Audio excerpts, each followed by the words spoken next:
Polarity कब change करे? जब ये चार्ज पार्टिकल इस गैप में आ जाए, है ना। तो जो भी चार्ज पार्टिकल इसमें रिवॉल्व कर रहा है, क्या हमेशा टाइम पीरियड सेम होगा चार्ज पार्टिकल का? चार्ज पार्टिकल का टाइम पीरियड ये बताया हुआ है कि साइक्लोट्रॉन में इसी पॉइंट का बेनिफिट है कि time period of the revolving charge particle is independent of velocity. ये वेलोसिटी से इंडिपेंडेंट है, वेलोसिटी ज्यादा होगी तो रेडियस बढ़ जा रहा है ये। मतलब कि अगर मान लिया कि टाइम पीरियड आ गया, हमने मैग्नेटिक फील्ड लिया, हमने चार्ज पार्टिकल फिक्स किया, मास वास सब कुछ फिक्स है, टाइम पीरियड मान लो आ गया 10 सेकेंड। मतलब अगर ये चार्ज पार्टिकल यहाँ से स्टार्ट करता है तो ये आएगा तो यहाँ से रिवॉल्व करके कितने सेकंड में यहाँ पे पहुंचेगा? 5 सेकंड में। 5 सेकंड पहुंचा, हाफ ही सर्किल किया यहाँ पे। तो जब ये स्टार्ट किया था उस मोमेंट पे क्या था? ये प्लस था और ये माइनस था। तो ये प्लस माइनस कितने देर तक मेंटेन होना चाहिए? ये अंदर जब तक घूम रहा है, यहाँ से यहाँ से यहाँ से, जैसे ही ये यहाँ पे पहुंचे ये इमीडिएटली क्या हो जाए? ये माइनस हो जाए, ये प्लस हो जाए। मतलब अगर ये साइनोसॉइडल टाइप का ग्राफ है तो ये प्लस कितने टाइम तक रह रहा है? 0 से मान लिया ये t/2 तक, और फिर ये t तक। तो इसका हाफ टाइम पीरियड कितना हुआ? 5 सेकेंड चार्ज पार्टिकल का। और ऑसिलेटर का भी हाफ टाइम क्या होना चाहिए? 5 सेकेंड पे ही उसको डायरेक्शन चेंज करनी चाहिए। कि 5 सेकेंड के बाद डायरेक्शन चेंज कर लिया, ये माइनस ये प्लस, तो अब ये फील्ड ऐसे हो जाएगी, तो अब ये एक्सेलेरेट कराएगा, फिर ये ऐसे जो है ये रिवॉल्व होकर वापस यहाँ पहुंचेगा। तो कितने टाइम के बाद? फिर से वो 5 सेकेंड बाद ही पहुंचेगा, वेलोसिटी से कोई मतलब नहीं है। तो फिर ये 5 सेकेंड के बाद फिर से डायरेक्शन इसकी प्लस हो जाए। समझ रहे हो? तो जितना इसका हाफ टाइम, जितना इसका टाइम पीरियड है उतना ही टाइम पीरियड इसका भी होना चाहिए। मतलब जैसे ऐसे लिख सकते हैं कि इसका t/2 टाइम पीरियड है, इसका t/2, और इसका जो है t/2 है पोलैरिटी चेंज होने का time period. Polarity time period है स्मॉल टी, पोलैरिटी कितने पे चेंज होनी है? t/2 पे।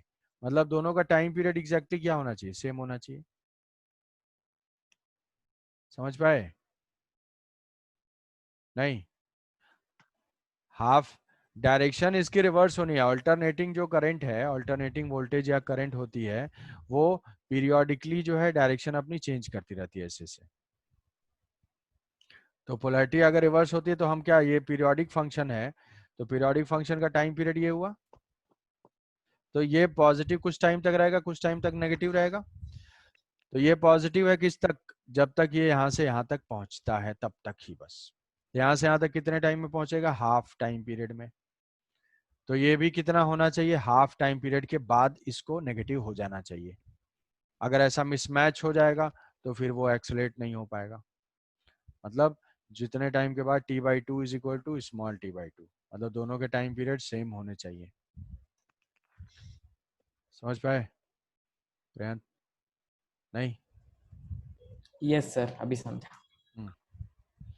तो ये की पॉइंट्स है, इसके की पॉइंट्स यही है। Time period of the oscillator should be equal to the time period of the charge particle. And इसके कुछ ड्रॉबैक्स कुछ बता सकते हो? एक दो ड्रॉबैक। क्यू क्यू जीरो, तो काइनेटिक एनर्जी जीरो, मतलब ये न्यूट्रल। न्यूट्रॉन्स एक्सेलरेट नहीं हाँ होंगे। हाँ, न्यूट्रॉन्स एक्सीलरेट नहीं होंगे, न्यूट्रल टाइप के पार्टिकल के लिए नहीं होगा। उसके बाद और मान लो कोई बहुत ही अगर लाइट पार्टिकल है, जैसे इलेक्ट्रॉन इलेक्ट्रॉन है, इलेक्ट्रॉन इलेक्ट्रॉन है, तो ऐसे इलेक्ट्रॉन इलेक्ट्रॉन क्या है कि उनका 2πm/qb, जो इलेक्ट्रॉन्स हैं उस इलेक्ट्रॉन तुरंत, बहुत ही लाइट पार्टिकल हैं तो उनकी देखो वेलोसिटी बहुत ज़्यादा हो जाएगी।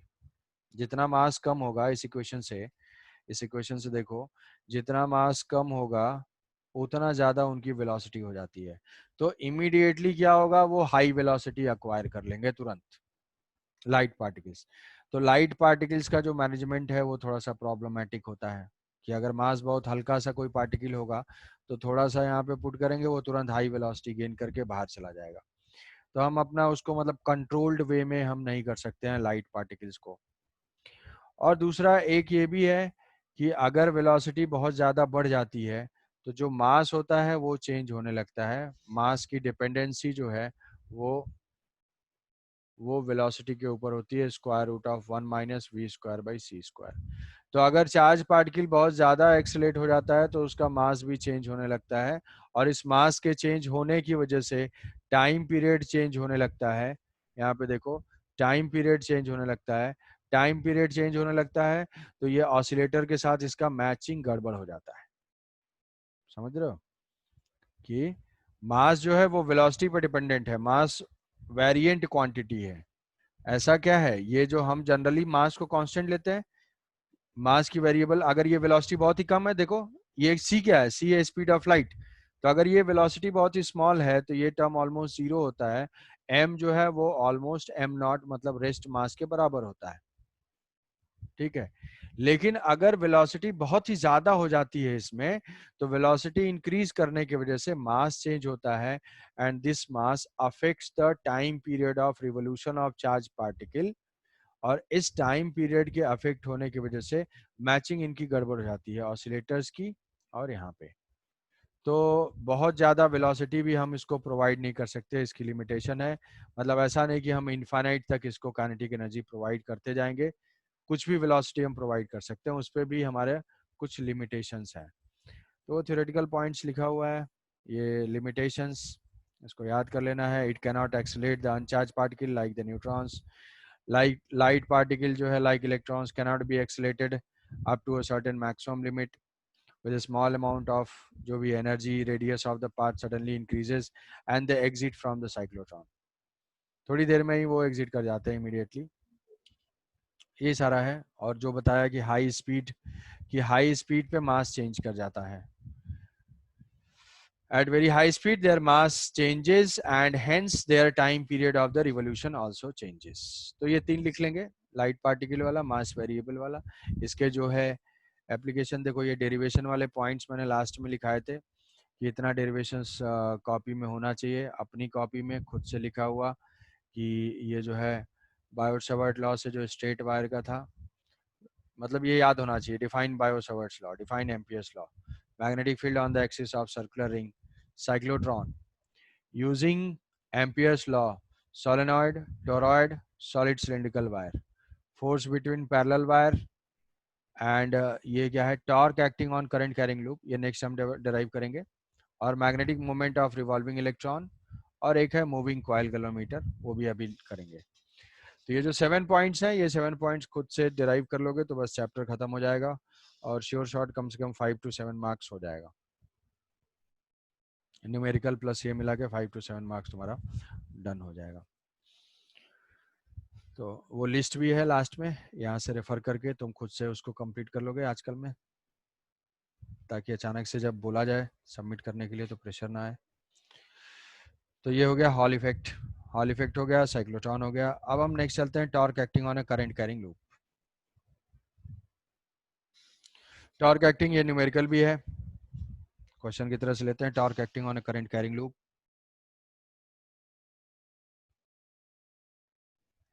Torque acting on current carrying loop,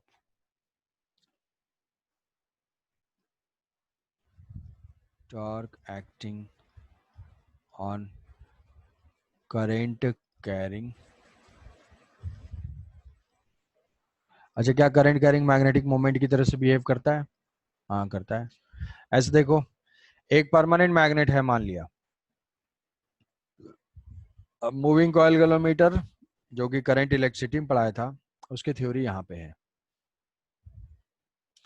इसमें क्या करो, ऐसे समझो कि ये एक लूप है, अगर हम इस मैग्नेट को थोड़ा सा ऐसे एक्सटेंड कर देते हैं, 3 डायमेंशनल टाइप का इसको व्यू देने की कोशिश करते हैं,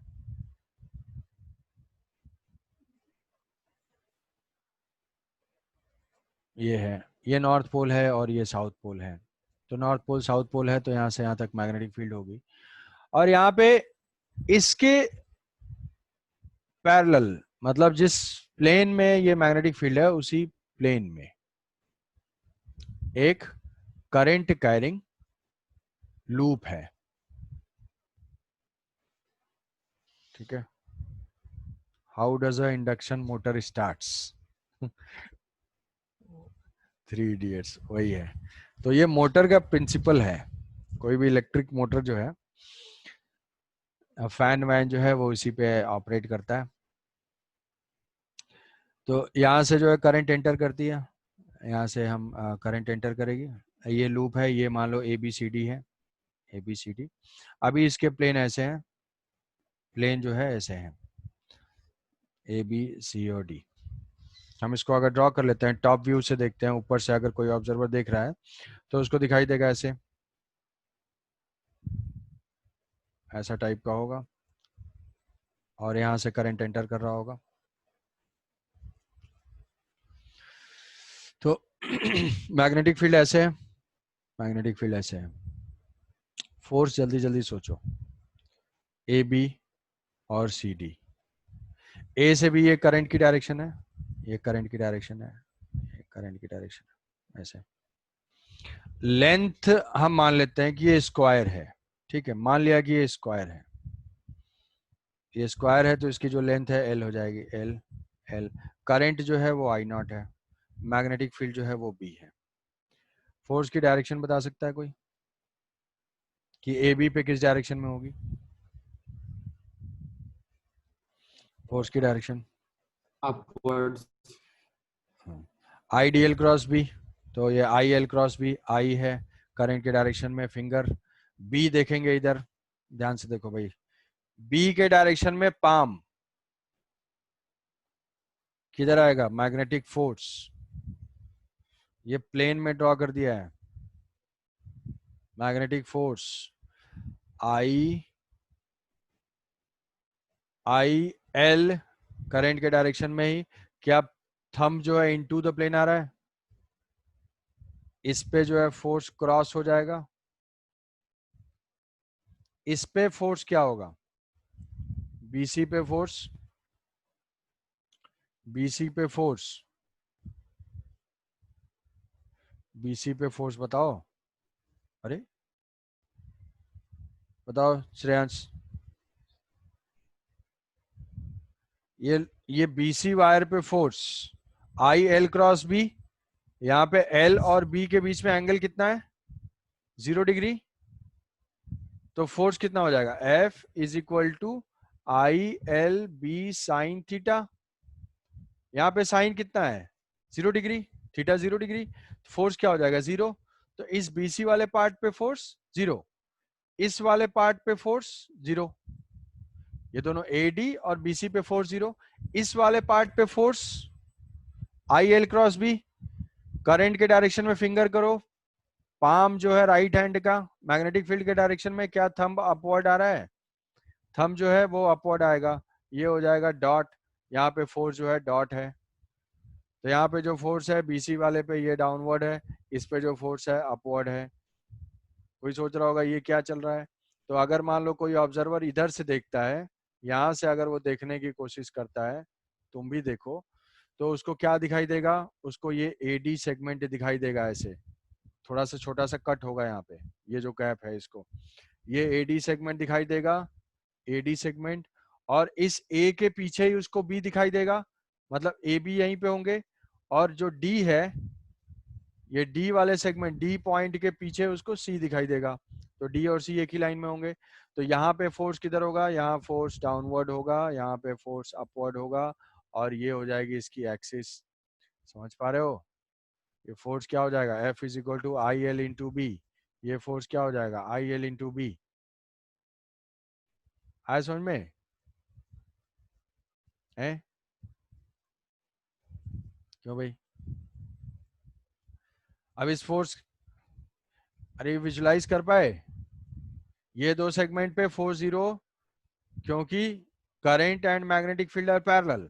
यहाँ पे current and magnetic field are perpendicular, तो ILB डायरेक्शन देखेंगे डाउनवर्ड डायरेक्शन में, यहाँ पे अपवर्ड डायरेक्शन में।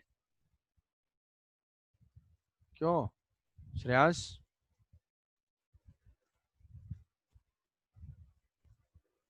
चिराग? अबे वहां पे हो या फोन छोड़ के चले गए? कहाँ हो? नहीं सर, हूँ सर। हाँ, तो ये डायरेक्शन विजुलाइज कर पा रहे हो? डायरेक्शन ILB, तो इसके ऊपर नेट फोर्स क्या होगा? नेट फोर्स 0, ये प्लस आई एल बी और ये minus I L B. Net torque क्या होगा? Torque, torque is equal to, torque कितना हो जाएगा?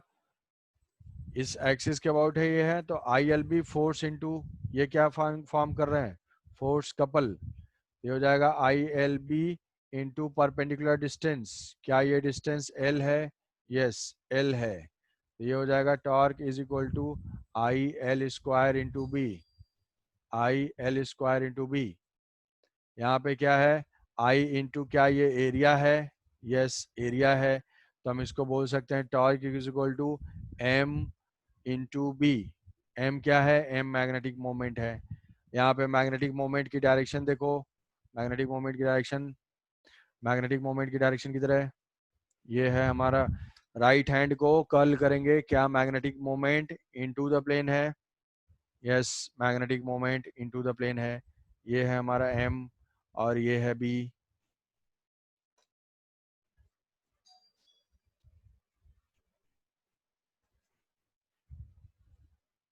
मैग्नेटिक मोमेंट, मैग्नेटिक मोमेंट की डायरेक्शन देखो, क्या इनटू द प्लेन है? ये इनटू द प्लेन है और ये है एम। तो ये रोटेशन किस सेंस में आ रहा है भाई? क्लॉकवाइज में, एंटी क्लॉकवाइज में? Anti clock. Anti clockwise. Anti clockwise में। तो ये जो है देखो, एम और बी के बीच में एंगल कितना है? ये एम और बी के बीच में एंगल है साइन 90, 1 है यहाँ पे, उसको हम देख सकते हैं sine 90। So torque is equal to M into B. एक मिनट देखो,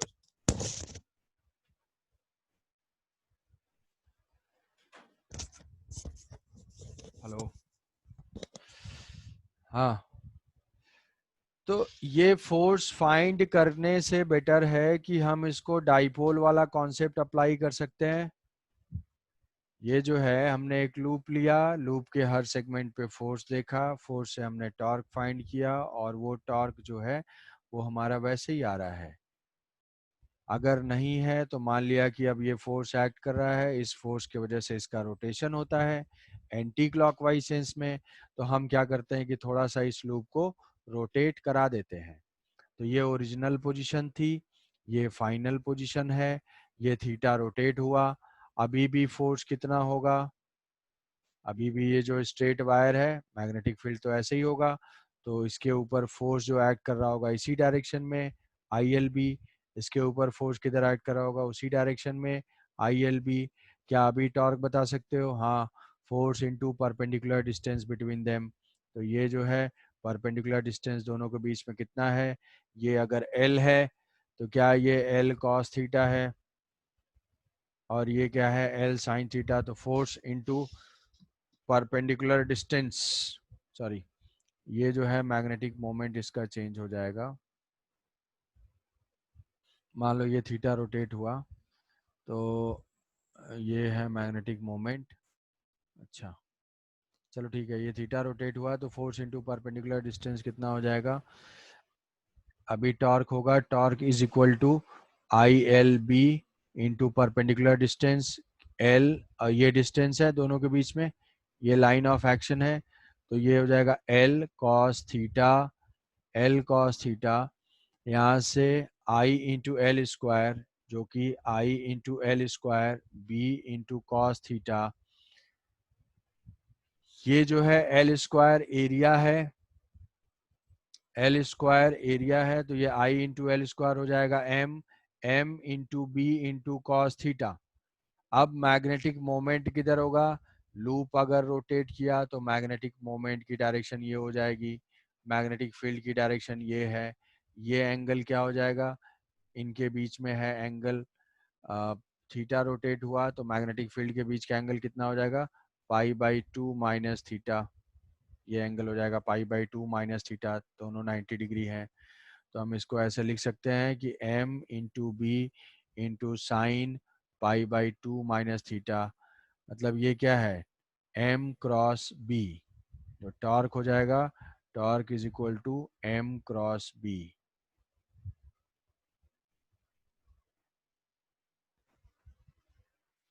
बताओ भाई। सर हाँ बताओ। सर ये वाला और एक बार समझा सकते हैं? हाँ हाँ हाँ, बताओ बताओ भाई, और कोई ये समझ पाए? नहीं, यहाँ तक ये पॉइंट समझ पाए हो? ये जो है ये तो समझ में आया। ये ILB वाला पॉइंट समझ गए, फोर्स की डायरेक्शन वायरेक्शन यस सर। है? Yes sir. हाँ ठीक है। और बाकी लोगों से भी पूछ रहा हूँ भाई, डाउट तो कई लोगों को होगा लेकिन बोल नहीं रहा है। जिसको भी एक बार बताओ, ये ILB तो समझ गए, ILB और उसकी डायरेक्शन वगैरह, डायरेक्शन। अब हम मानते हैं कि इस फोर्स के वजह से ये रोटेट करना स्टार्ट करेगा। हमने तो यहीं पे कैलकुलेट कर लिया, ये चीज यहीं पे लिख लिया। अब इसका रोटेशन स्टार्ट हुआ तो हम इसको रोटेट करा देते हैं, थोड़ा सा रोटेट करा देते हैं ऐसे। ये लूप जो है इस एक्सिस के अबाउट रोटेट कर गया। ये एक्सिस देखो, यहाँ से ये एक्सिस है, ये लूप जो है इस एक्सिस के अबाउट ऐसे रोटेट करेगा। तो ये लूप ऐसे थोड़ा सा रोटेट कर गया। अब रोटेट करने के बाद भी फोर्स की डायरेक्शन तो वर्टिकली अपवर्ड होगी? नहीं, क्यों? ये पॉइंट में डाउट है, मुझे लग रहा है ऐसा। बताओ, ये फोर्स की डायरेक्शन, यहाँ पे करंट की डायरेक्शन कैसे होगी? ये सेगमेंट, इस सेगमेंट में करंट की डायरेक्शन कैसे होगी? यहां से देख रहे हो भाई, यहां से अगर देख रहे हैं तो करंट टुवर्ड्स ऑब्जर्वर है, तो क्या यहाँ पे करंट डॉट है? और मैग्नेटिक फील्ड क्या है? मैग्नेटिक फील्ड हॉरिजॉन्टल है, तो IDL क्रॉस B से क्या फोर्स वर्टिकली अपवर्ड डायरेक्शन में आ रहा है? फोर्स वर्टिकली अपवर्ड डायरेक्शन में आ रहा है ILB। इस सेगमेंट से यहाँ करंट I और A पे एंटर कर रही है, तो यहाँ पे मैग्नेटिक फोर्स कितना आ रहा है? क्या क्रॉस आ रहा है? क्रॉस आ रहा है। और मैग्नेटिक फील्ड क्या है? मैग्नेटिक फील्ड अभी भी ऐसे ही है, तो करंट इनटू द प्लेन। यहां से देखोगे ये ILB डाउनवर्ड डायरेक्शन में आएगा। ये फोर्स हमने लिख लिया। अब इस लूप का मैग्नेटिक मोमेंट, इस लूप का मैग्नेटिक मोमेंट किधर है? मैग्नेटिक मोमेंट इस डायरेक्शन में है, लूप के परपेंडिकुलर। ये है मैग्नेटिक मोमेंट। और मैग्नेटिक फील्ड कैसे है? मैग्नेटिक फील्ड यहाँ पे है। तो ये मान लिया हमने, इन दोनों के बीच का एंगल जो है थीटा ले लेते हैं, ये एंगल हम थीटा मान लेते हैं। तो अब हमें लिखना है टॉर्क। टॉर्क क्या हो जाएगा? टॉर्क एक बार थोड़ा ध्यान से देखो, ये एंगल अगर थीटा है तो ये क्या 90 माइनस थीटा हो जाएगा? ये 90 माइनस थीटा होगा, ये एंगल 90 माइनस थीटा होगा, तो ये एंगल भी 90 माइनस थीटा होगा। या ऐसा बोल सकते हैं कि ये एंगल थीटा है। तो अब टॉर्क लिखना है, टॉर्क में कौन सा एंगल आएगा? देखो लास्ट पॉइंट है, अगर डाउट है एक बार तो थोड़ा बोलोगे तो पता चलेगा मुझे कि यहाँ से हमने लिया फोर्स, लूप को थोड़ा सा रोटेट करा दिया। लूप को रोटेट करने के बाद ये मैग्नेटिक मोमेंट जिसकी डायरेक्शन हम फाइंड करना जानते हैं राइट हैंड रूल से, वो प्लेन के परपेंडिकुलर होगा। और ये है मैग्नेटिक फील्ड, और उनके बीच का एंगल हमने एज्यूम कर लिया थीटा। अब हमें लिखना है टॉर्क। टॉर्क के लिए फोर्स इनटू परपेंडिकुलर डिस्टेंस। तो यहाँ से परपेंडिकुलर डिस्टेंस के लिए अगर थीटा है तो ये क्या हो जाएगा? ये 90 है तो ये 90 माइनस थीटा होगा, ये 90 है तो ये एंगल हो जाएगा थीटा। तो ये टोटल लेंथ अगर L है, L, तो ये हो जाएगा L cos थीटा, और ये हो जाएगा हमारा L sin थीटा। तो अब टॉर्क लिखोगे, torque is equal to ILB force into perpendicular distance between them L sin theta. इसको लिख लेंगे IL square into B into sine theta. IL square is the current into area, ये हो जाएगा magnetic moment. NIA जो बताया था MB sine theta. अब इस साइन थीटा को हम ऐसे लिख लेंगे कि torque is equal to M cross B। ये एंगल थोड़ा सा अलग ले लिया था, इसलिए यहाँ पे अलग फॉर्मेट में लिखना पड़ा। मान लो इसको छोड़ दो। ये समझ गए? ये समझ गए भाई? बताओ क्यों? Yes sir. तो ये क्या है? Yes sir. ये चीज ऑलरेडी हम लोग लिख चुके हैं। कैसे? डाइपोल से रिलेट करके, डाइपोल से रिलेट करके कि कोई भी इलेक्ट्रिक डाइपोल है तो मैग्नेटिक फील्ड में टॉर्क एक्ट करेगा M क्रॉस B, जैसे इलेक्ट्रिक में होता था P क्रॉस E। तो जैसे मान लो, तो टॉर्क वही चीज हमने फोर्स से फाइंड किया, F is equal to M cross B। अब इसका एप्लीकेशन देखो, एप्लीकेशन जैसे मान लो कि ये करंट कैरिंग लूप है, ये बात समझ में आ गई? किसी को कोई डाउट? चलो ठीक है, अब डाउट नहीं है तो समझ में आ जाएगा कितना क्लियर हुआ है।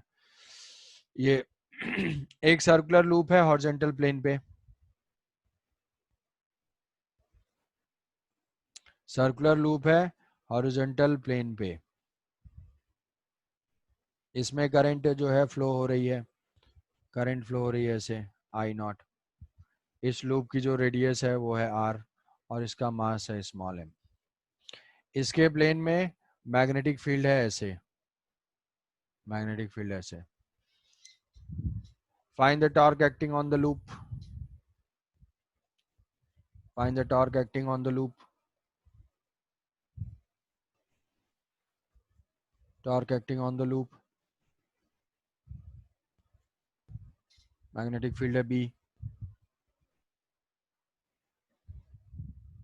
Find torque acting on the loop, कितना होगा?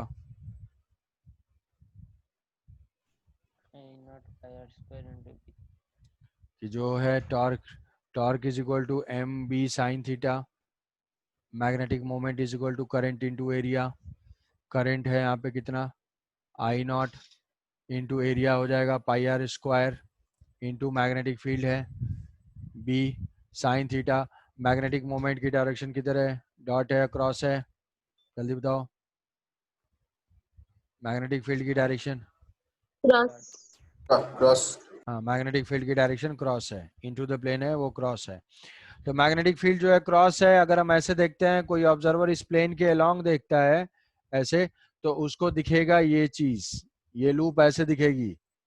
यहां से देख रहा है ऐसे ऐसे, यहां से देख रहा है तो ये लूप उसको ऐसे दिखेगा। कितनी ये लेंथ दिखाई देगी? कितनी लेंथ दिखाई देगी? क्या ये 2r दिखाई देगा? देखो भाई, ये 2r दिखाई देगा ना, डायमीटर ही तो इसका विजिबल होगा ऐसे हमको। तो ये 2r दिखाई दिया, इसका मैग्नेटिक मोमेंट क्या होगा? मैग्नेटिक मोमेंट डाउन है और मैग्नेटिक फील्ड ये है। तो मैग्नेटिक मोमेंट और मैग्नेटिक फील्ड के बीच का एंगल 90 डिग्री। तो what is the torque? Torque is equal to m cross b, मतलब m b into sine 90 degree, sine 90, तो ये हो जाएगा torque. Torque is equal to I naught pi r square into b, ये हो जाएगा torque. ये टॉर्क किस सेंस में है? क्लॉकवाइज या एंटी क्लॉकवाइज? कौन आंसर देगा?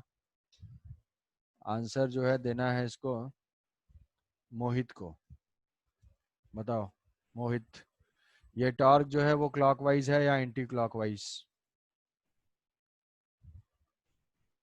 सर टॉर्क जो, क्लॉकवाइज। टॉर्क हाँ, ए क्रॉस एम क्रॉस बी से हम देखेंगे तो यहाँ पे टॉर्क की डायरेक्शन हो जाएगी एम क्रॉस बी।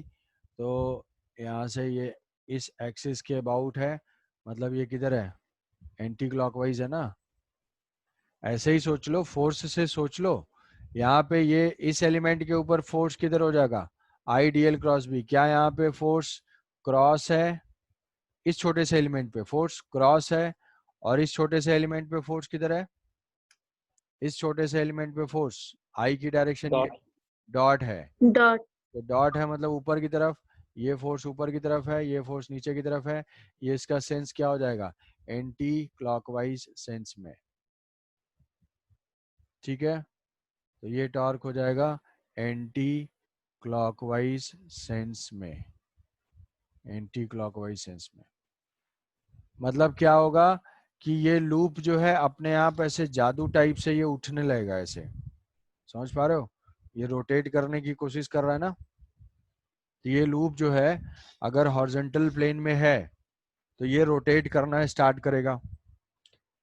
तो कौन सा एज, कौन सा एज जो है डॉट वाला एज, मतलब ये क्या रोटेट कर देगा? रोटेट करेगा या नहीं?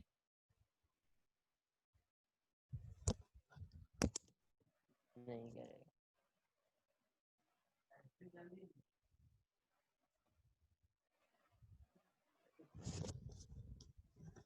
रोटेशन इसका होगा या नहीं, ये बताओ।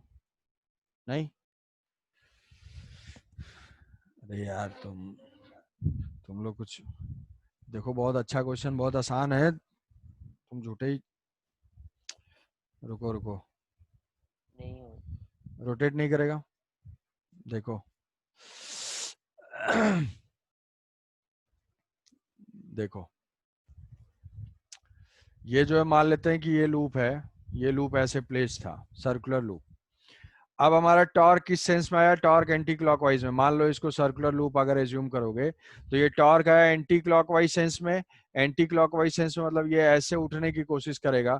तो अगर ये चीज हॉरिजॉन्टल सरफेस पे प्लेस्ड है, ये चीज हॉरिजॉन्टल सरफेस पे प्लेस्ड है, तो जैसे ही ये रोटेट करने की कोशिश करेगा इसका एज इसके साथ कोलाइड करेगा ना, थोड़ा सा ये ऐसे उठने की कोशिश करेगा, ऐसे रोटेट करना चाहेगा। क्यों?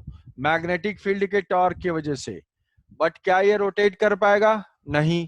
क्यों नहीं? क्योंकि ग्रेविटेशन का भी तो टॉर्क होगा ना, जो इसको अपोजिट डायरेक्शन में इसको रोटेट करेगा। तो अगर हम उस चीज को देखते हैं यहाँ पे, ये ग्रेविटेशन वाले टॉर्क को देखो, ये है, ये डायग्राम मैंने ड्रॉ कर दिया है ऐसे, और यहाँ पे एक्ट कर रहा है, ग्रेविटी किधर एक्ट कर रही है, mg ऐसे।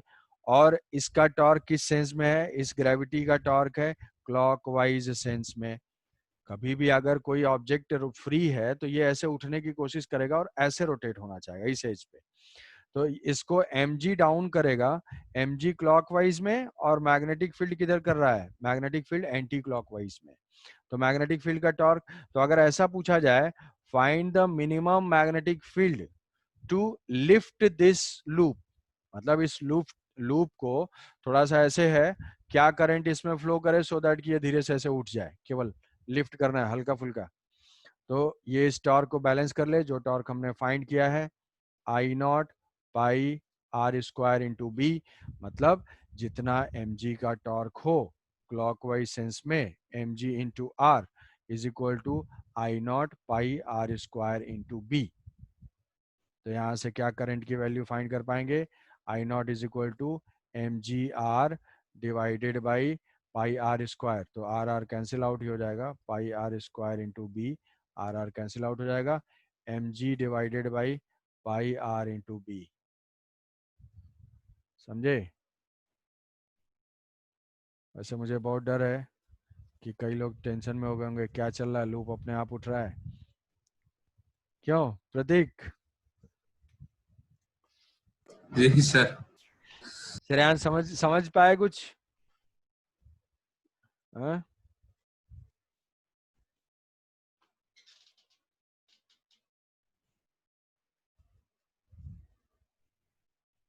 किसी को कोई डाउट है तो बताओ, कि पहले तो एक बार फिर से एक्सप्लेन कर देना। ऐसे करंट की वजह से मैग्नेटिक फील्ड का टॉर्क है जो इसको एंटी क्लॉकवाइज में उठाना चाह रहा है, और ग्रेविटी का टॉर्क इसको क्लॉकवाइज में जा रहा है। तो अगर करंट बढ़ाएंगे तो ये टॉर्क बढ़ जाएगा, तो इसको जस्ट लिफ्ट करने के लिए हमें कितनी करंट चाहिए, दोनों के टॉर्क को बैलेंस कर देंगे, आंसर आ जाएगा। ठीक है, समझ गए? क्यों? Yes.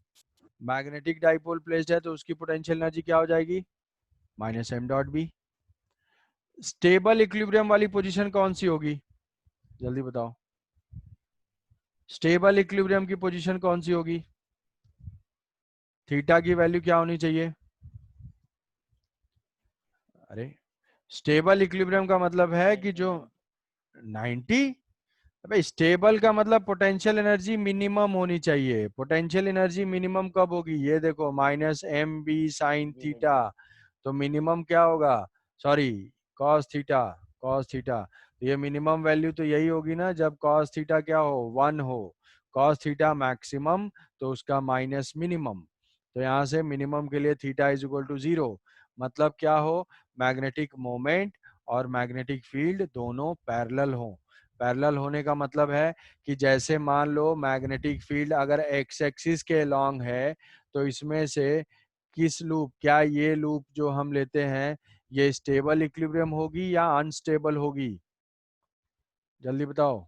ये लूप जो है वो अनस्टेबल इक्विलिब्रियम में होगा या स्टेबल में होगा, ये बताओ। अगर मैग्नेटिक फील्ड इधर है, अनस्टेबल की कंडीशन क्या होनी चाहिए, कोई भी लूप अनस्टेबल होगा जब पोटेंशियल एनर्जी मैक्सिमम होगा, और मैक्सिमम पोटेंशियल एनर्जी के लिए क्या करना चाहिए, थीटा इज इक्वल टू, देखो minus M B cos theta, maximum होगा जब cos थीटा मिनिमम होगा, मतलब -1 हो तो 180 डिग्री।